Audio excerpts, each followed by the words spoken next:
प्यारे बच्चों नमस्कार। आप सभी का आज की ऑनलाइन क्लास में स्वागत है।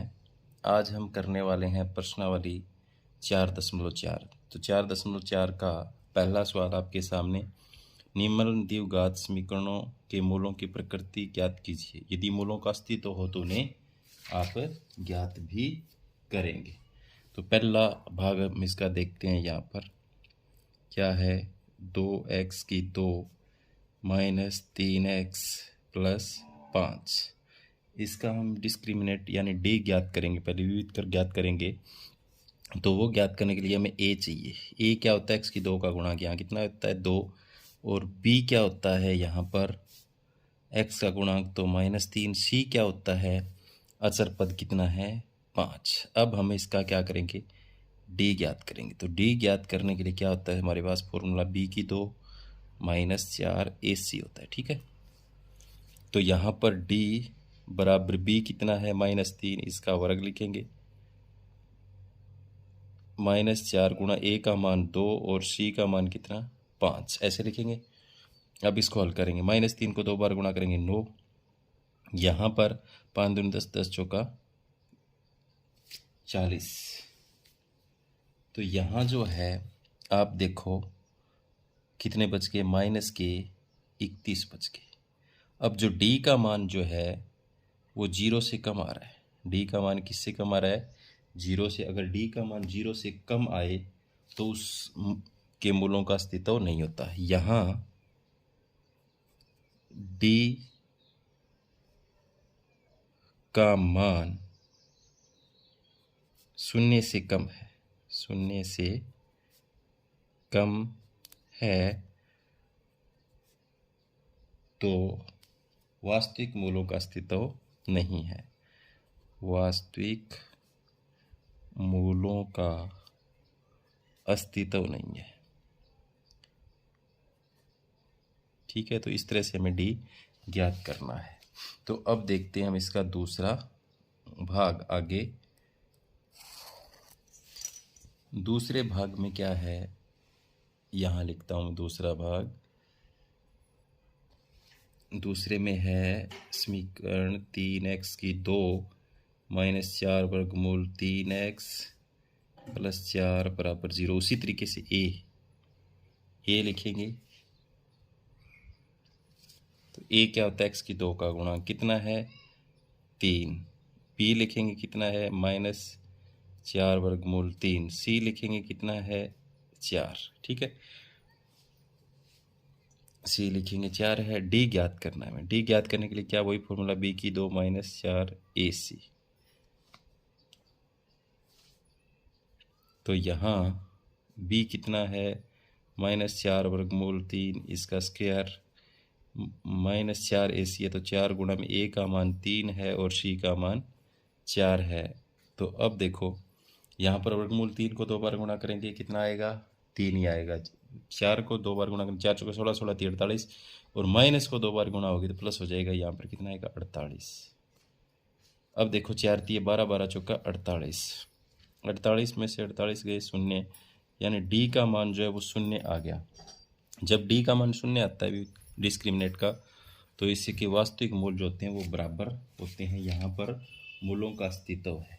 ठीक है, यहाँ क्या लिखेंगे, यहाँ d बराबर 0, तो समीकरण के 2 बराबर, तो समीकरण के 2 बराबर वास्तविक मूल होंगे। जब d का मान 0 आ जाए तो बराबर वास्तविक मूल हैं।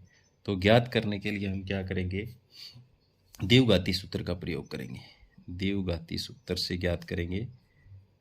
तो द्विघाती सूत्र हमारा क्या होता है, x बराबर b माइनस का और प्लस माइनस और मूल d होता है यहाँ पर, और बटे में 2a होता है। प्लस माइनस का मतलब क्या है, जो d का मान जो है वो आया है उसको एक बार प्लस में लेंगे, एक बार तो ऐसे ले लेता है। देखिए -b प्लस का ले लूँ एक बार तो, और बटे 2a लिखूँ। दूसरे में क्या है -b, इसको माइनस का ले लूँ और d लिखूँ, और बटे में क्या लिखूँ 2a। तो यहाँ पर तो क्या है, माइनस बी का मान लेना है। माइनस का है तो इसको ब्रैकेट में माइनस में रखना पड़ेगा हमें पहले, ठीक है। प्लस अंडर रूट 0 है और बटे में 2 गुणा में ए का मान कितना है, यहाँ पर ए का मान आपके पास है 3, ठीक है। इसी तरह से इधर देखो, माइनस बी का मान 4 वर्गमूल 3, तो ब्रैकेट में रखना पड़ेगा क्योंकि माइनस इसमें पहले से भी है साथ में, माइनस इसका मान 0 और 2 गुणा में 3। अब देखेंगे यहाँ पर इसको हल करेंगे, माइनस माइनस प्लस हो जाएगा, वर्गमूल 0 का वर्गमूल 0 होता है तो उसका कोई फर्क नहीं पड़ेगा। तो 4 वर्गमूल 3 और बटे में नीचे क्या आ गया, 2 गुणा 3 ही लिख लेता हूँ, चलो ये कट जाएगा, यहाँ पर 2 दूनी 4 और इधर भी x बराबर क्या हो जाएगा, 4 वर्गमूल 3 बटे में 2 गुणा 3 ही रखता हूँ, 2 दूनी 4। तो इधर देखो यहाँ पर तो आ गया 2 वर्गमूल 3 बटा 3 आ गया। इधर भी कितना आ गया, यहाँ पर 2 वर्गमूल 3 बटा 3। तो x के 2 मान आ गए, आप देख सकते हो। x का एक मान तो आ गया 2 वर्गमूल 3 बटा 3 और दूसरा जो मान है वो भी इतना ही है, 2 वर्गमूल 3 बटा 3। तो यहाँ पर x का मान जो है वो दोनों मूल जो हैं वो बराबर आए हैं क्योंकि d का मान कितना था, 0 था। अब देखते हैं हम इसका आगे तीसरा भाग। तीसरे भाग में क्या है, मैं समीकरण यहाँ लिख रहा हूँ। तीसरी सवाल की समीकरण में यहाँ लिख रहा हूँ, 2x की 2 माइनस 3x, सॉरी ये नहीं है, माइनस 6x है, कितनी है 6x प्लस 3 बराबर 0 है। तो उसी तरीके से a यहाँ पर कितना है 2, b यहाँ पर कितना है -6 और c यहाँ पर कितना है 3। तो d निकालेंगे, तो d निकालने के लिए आप क्या, b की 2 माइनस 4ac, तो d b -6 है तो -6 को वर्ग गुणा 4a2 और c 3। अब देखो -6 को 2 बार गुणा करेंगे 36 और 3 दूनी 6, 6 चौका 24। यहाँ पर देखो कितना बच गया आपके पास, यहाँ बच गया 12, कितना बच गया।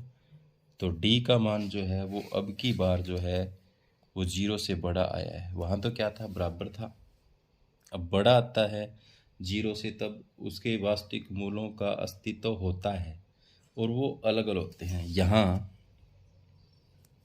d बराबर 12 बड़ा 0 से, तो वास्तविक मूलों का अस्तित्व है जो भिन्न है, जो वास्तविक मूल हैं जो भिन्न है। इसका ज्ञात करने के लिए वही तरीका, क्या, x बराबर माइनस बी प्लस माइनस वर्गमूल d और बटे में 2a। तो यहाँ मैं मान भरता हूँ, पहले प्लस का लूँगा तो माइनस, तो b का मान पहले से माइनस में है तो ब्रैकेट में रखना पड़ेगा -6 प्लस इसका वर्गमूल 12 और बटे में 2 गुणा में a का मान मैं यहाँ लेता हूँ, कितना है 2 है। तो अब देखेंगे इसको हल करेंगे तो क्या आएगा, माइनस माइनस प्लस 6 प्लस में वर्गमूल, इसका मैं टुकड़ा कर लूँ 4, 2 गुणा 2 गुणा 2, ठीक है, और बटे में क्या है 4। तो यहाँ आप देख सकते हैं इसका बाहर निकल जाएगा 2 वर्गमूल, इन 2 में से एक टुकड़ा बाहर निकल जाएगा। तो यहाँ 6 प्लस 2 वर्गमूल 2 बच गया, नीचे 4 है। अब इन दोनों में से कॉमन आ जाएगा 2, तो अंदर बच जाएगा 3 प्लस में वर्गमूल 2 और बटे में नीचे क्या है 4, 2 से कट जाएगा तो ये आ जाएगा 3 प्लस वर्गमूल 2 बटे 2, एक मूल तो आ गया ये। अब दूसरी मूल के लिए x बराबर एक बार इसको लेना है -6, तो यहाँ माइनस ये 12 और नीचे क्या है 2a, 2 दूनी 4। तो अब वही तरीका, ये प्लस का हो जाएगा, इसका वर्गमूल निकल जाता है कितना, 2 वर्गमूल 2 हो जाता है और बटे में नीचे क्या है 4। अब इन दोनों में से कॉमन 2 आ जाता है, यहाँ क्या बचेगा 2 3 6, यहाँ वर्गमूल 2 और बटे में नीचे क्या है 2 एकम 2, 2 दूनी 4। तो यहाँ आ गया 3 माइनस वर्गमूल 2 बटा 2। तो एक मूल तो आ गया ये और एक मूल आ गया ये। देखो यहाँ पर अगर d का मान 0 से बड़ा हो तो अलग अलग मूल आते हैं, अगर d का मान 0 से कम है तो मूल होते ही नहीं, और 0 के बराबर है तो 2 मूल बराबर आते हैं। अब देखेंगे हम इसका दूसरा सवाल। दूसरे में देखो, निम्नलिखित प्रत्येक द्विघात समीकरण में k का ऐसा मान क्या जिसके दो बराबर मूल हों। दो बराबर मूल कब होते हैं? जब d का मान क्या हो? 0 हो।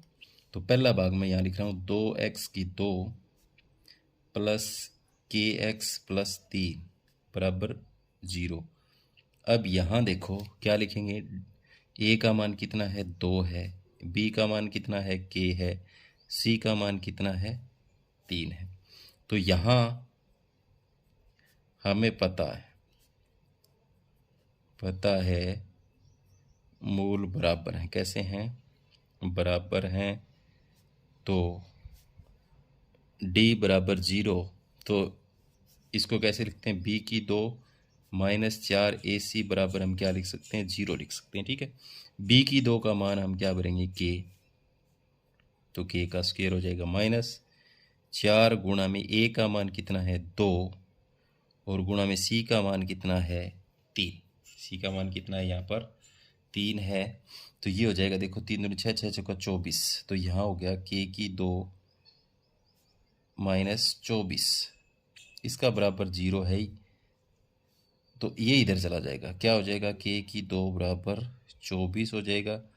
अब 24 जो है उसका हम वर्गमूल निकालेंगे। k बराबर करने के लिए क्या कर जाएगा? 24 का वर्गमूल, इसके टुकड़े कर लो।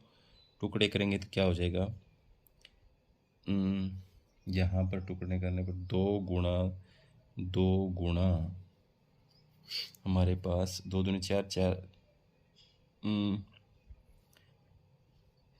4 दूनी 8 और 8 3 24, ये हो जाएंगे। इसमें से बाहर आ जाएगा, अंदर बच जाएगा 6। तो k बराबर यहाँ पर हमारे पास मान कितना आ गया? 2 बार आ गया और अंदर वर्गमूल क्या बच गया? 6। तो यहाँ पर k का मान प्लस भी हो सकता है और माइनस भी हो सकता है, ये आएगा। ठीक है, k का मान हमने निकाल लिया। ये अब देखते हैं हम इसका दूसरा भाग। दूसरे भाग में क्या है? देखो यहाँ पर दूसरे भाग में आपके सामने जो दिया हुआ है वो दिया हुआ है kx-2 + 6 बराबर 0। पहले इसको kx को इससे गुणा करेंगे तो क्या हो जाएगा? kx² हो जाएगा, और इसको इससे गुणा करेंगे क्या हो जाएगा? 2kx हो जाएगा, और प्लस में 6 बराबर 0 हो जाएगा। ठीक है, इस तरीके से ये समीकरण हो जाएगी।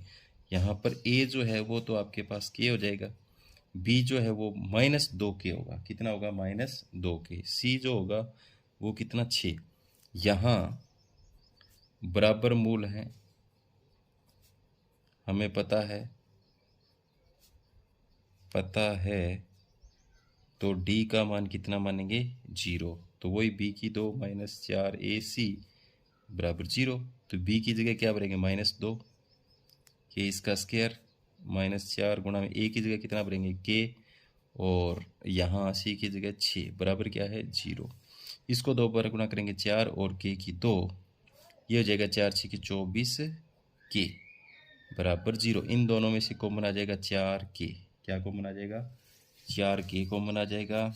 तो अंदर यहाँ बच गया k और यहाँ बच गया 4 6 24 और k बाहर आ गया, बराबर क्या है? 0। अब इसके दो गुणनखंड बन गए हमारे पास। कितने गुणनखंड बन गए? 2 गुणनखंड। तो यहाँ लिखेंगे 4k बराबर 0 और k -6 बराबर 0। तो k बराबर ये तो हो जाएगा 0/4, तो यहाँ पर k का मान 0, और यहाँ देखो k का मान कितना?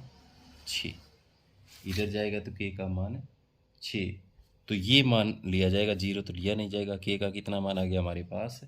6। तो यहाँ पर इसके दो बराबर मूल हो सकते हैं। तो अब देखेंगे हम इसका तीसरा सवाल। तीसरे सवाल में है, देखो, क्या एक ऐसी आम की बगिया बनाना संभव है जिसकी लंबाई चौड़ाई से दुगनी हो और उसका क्षेत्रफल 800 वर्ग मीटर हो? तो उसकी लंबाई और चौड़ाई ज्ञात कीजिए। तो माना आम के बगिया की चौड़ाई, आम के जो बगिया है उसकी चौड़ाई मान लें हम।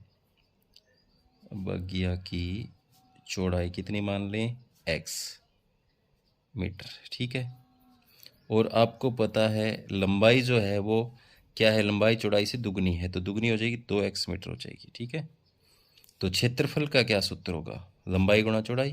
तो लंबाई गुणा चौड़ाई हो जाएगा। तो अब हम लिखेंगे यहाँ पर लंबाई है 2x और चौड़ाई है x, तो क्षेत्रफल तो आ गया 2x स्क्वायर वर्ग मीटर, ये आ गया।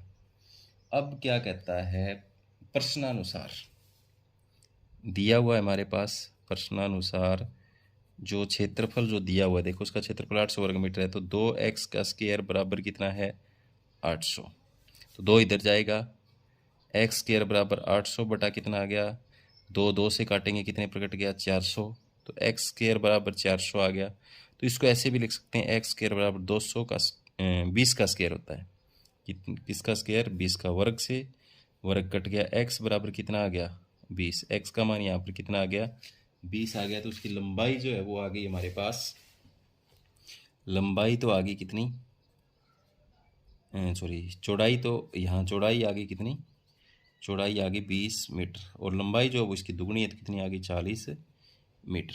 तो ये था इसका तीसरा, बिल्कुल ऐसी बग्गियाँ बनाना संभव है। अब हम देखेंगे इसका जो चौथा सवाल है, वो चौथे में देखो, क्या निम्न स्थिति संभव है, यदि हो तो उनकी वर्तमान आयु ज्ञात कीजिए। दो मित्रों की आयु का योग 20 वर्ष है, 4 वर्ष पूर्व उसकी आयु वर्षों में का गुणनफल कितना था 48 था। तो इसको हल करने के लिए माना एक मित्र की वर्तमान आयु, एक मित्र की वर्तमान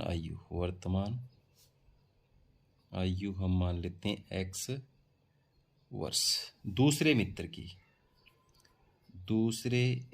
की वर्तमान आयु, देखो दो मित्रों की आयु का 20 है, तो इस 20 में से x घटा देंगे, कितने वर्ष आ जाएगी। अब प्रश्नानुसार आपको क्या करना है, 4 वर्ष पूर्व उनकी आयु का गुणनफल, तो 4 वर्ष पूर्व x माइनस 4 करेंगे और गुणा करेंगे 20 माइनस एक्स, और इसमें से 4 और घटाएंगे, बराबर कितना आता है गुणनफल 48 आता है। तो यहाँ ये तो हो गया x माइनस 4 और ये हो गया 16 माइनस एक्स बराबर 48।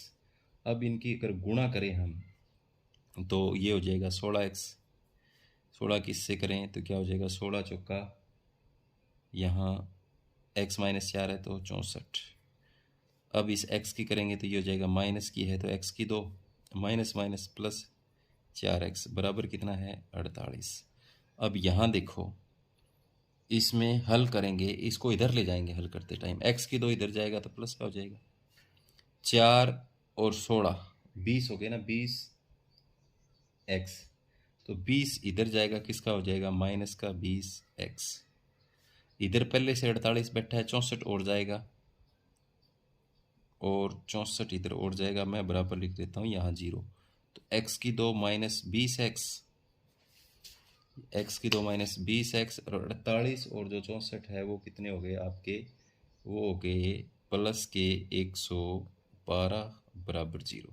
अब इसके आगे एक है, या इसको उस तरीके से कर लेते हैं, चलो द्विघाती सूत्र से, तो a हमारे पास कितना है 1, b हमारे पास कितना है माइनस b, और c हमारे पास कितना है 112। पहले निकालो इसका d निकालने के लिए b की 2 माइनस 4 ac, तो b कितना है b कितना है माइनस 20, इसका स्क्वायर गुणा 4 गुणा 1 और c 112। अब इनका अगर गुणा करेंगे तो 20 को 2 बार गुणा करेंगे, प्लस का 400 हो जाएगा, माइनस, अब देखो 4 एकम 4 और 4 दूनी 8, 4 एकम 4, 4 एक माइनस का आएगा, तो यहाँ देखो माइनस का बच गया हमारे पास 48, और माइनस जो है वो 0 से छोटा है। तो क्या ऐसा संभव है, ऐसा संभव नहीं है, क्योंकि इसके मूल तो निकल ही नहीं सकते, मूल नहीं निकल सकते, तो ऐसी आयु की गणना है वो संभव नहीं है। हमें यही बताना था, क्या ऐसी स्थिति संभव है, बिल्कुल संभव नहीं है। अब देखेंगे हम इसका 5वां और अंतिम सवाल। 5वें में देखो, क्या परिमाप 80 मीटर तथा क्षेत्रफल 400 वर्ग मीटर के एक पार्क का बनाना संभव है, यदि है तो उसकी लंबाई और चौड़ाई ज्ञात कीजिए। हमारे पास एक पार्क है, मान लो ऐसे, ठीक है, पार्क की क्या ज्ञात करनी है हमें, लंबाई और चौड़ाई ज्ञात करनी है। तो ये लंबाई ज्ञात करनी है और चौड़ाई भी हमें ज्ञात करनी है। तो वर्ग पारक का परिमाप कितना दिया हुआ है? 80 मीटर दिया हुआ है। तो परिमाप का सूत्र क्या होता है? तो 2 ब्रैकेट लंबाई जमा चौड़ाई बराबर कितना होता है? 80। तो लंबाई जमा चौड़ाई बराबर 80 बटा क्या हो जाएगा? 2, 2 से 40। तो लंबाई प्लस में चौड़ाई का जो योग है वो कितना है? 40 है। ठीक है। तो अब अगर मैं यही मान रहा हूँ, माना चौड़ाई पारक की तो कितनी मान लें? x metre. और तो अगर हमने चौड़ाई x मान ली तो लंबाई क्या हो जाएगी? 40 माइनस x हो जाएगी। कितनी हो जाएगी? 40 माइनस x मीटर। अब आपको पता ही है क्षेत्रफल क्या होता है? प्रश्नानुसार जो क्षेत्रफल जो होता है वो आपका लंबाई गुणा चौड़ाई होता है। वो हमें दे रखा है 400 है। तो क्या लिखेंगे? x गुणा में 40 माइनस x और बराबर 400। तो x इसके साथ गुणा करेंगे 40x, x किसके साथ करेंगे? x स्क्वायर बराबर 400। अब देखो ये इधर ले जाएंगे, क्या हो जाएगा? प्लस का x स्क्वायर माइनस का 40x और इधर प्लस का 400 है बराबर 0। यहाँ पर देखो, यहाँ प्रश्नानुसार लंबाई और चौड़ाई की गुणा करी, कितना आया? 400। तो 40x हो गया, इससे गुणा करी तो ये x की स्क्वायर 400 हो गई। इसको इधर ले जाओ तो इधर ले जाएंगे, ये माइनस का हो जाएगा, ये प्लस का x स्क्वायर हो जाएगा। ठीक है, समीकरण बन गया। a हमारे पास यहाँ पर कितना हो गया? 1, क्योंकि इसके आगे 1 गुणा का है। b हमारे पास यहाँ कितना हो गया? -40। और c हमारे पास यहाँ पर कितना हो गया? 400। तो d ज्ञात करेंगे हम पहले इसके, b की 2 माइनस 4ac। तो यहाँ ज्ञात करने के लिए b कितना है? -40 इसका स्क्वायर 4 गुणा में a 1 और c 400। अब इसको 2 बार गुणा करेंगे तो प्लस का 1600 हो जाएगा, माइनस ये 20 कितना हो जाएगा? 1600 माइनस का। तो d का मान यहाँ कितना आ गया? 0। d का मान जब 0 आता है उसके वास्तविक मूल जो होते हैं वो बराबर होते हैं। यहाँ द्विघात समीकरण के 2 बराबर वास्तविक मूल हैं, बराबर वास्तविक मूल हैं। तो वही तरीका x बराबर ज्ञात करने का, -b प्लस माइनस √d बटे क्या? 2a। तो x बराबर एक बार माइनस में लेंगे, प्लस लेंगे यहाँ पर 0। इस b का मान आप भर सकते हो। b का मान कितना दिया हुआ? -40 दिया हुआ है। तो -40 ब्रैकेट में लिखेंगे क्योंकि बाहर माइनस है, और बटे में 2 गुणा में a कितना है? 1 है। देखो माइनस बाहर भी माइनस प्लस 40 और बटे में 2, 2 से कट गया, कितना आ गया? 20। इसी तरीके से अगर इसका हम ले लें माइनस और -40 और यहाँ माइनस का ले लें भी तो कोई 0 का कोई फर्क नहीं पड़ता। नीचे क्या है? 2 गुणा 1, तो वही 40 और 40 बटा 2 20। तो यहाँ पर x के 2 बराबर वास्तविक मूल हैं। तो हमें ज्ञात करना है पारक की लंबाई कितनी और चौड़ाई कितनी। चौड़ाई हमने मान ली x, तो x 20 मीटर आ गई ना। तो लंबाई इसकी दुगनी है, कितनी है? लंबाई 40 में से x घटेगी, तो यहाँ पर जो पारक की लंबाई है वो भी 20 ही आ जाएगी, क्योंकि 40 यहाँ देखो ऊपर 40 में से घटेगी 20 मीटर। तो यहाँ पर दोनों जो हैं वो आगे 20-20। तो इसका मतलब जो पारक है वो कैसा है? एक वर्गाकार पारक है। तो ये थी प्रश्नावली 4.3। उम्मीद करता हूँ कि आपको समझ में आई होगी। जो बच्चे नए हैं वो चैनल को सब्सक्राइब करना न भूलें और अपने साथियों को भेजें। धन्यवाद।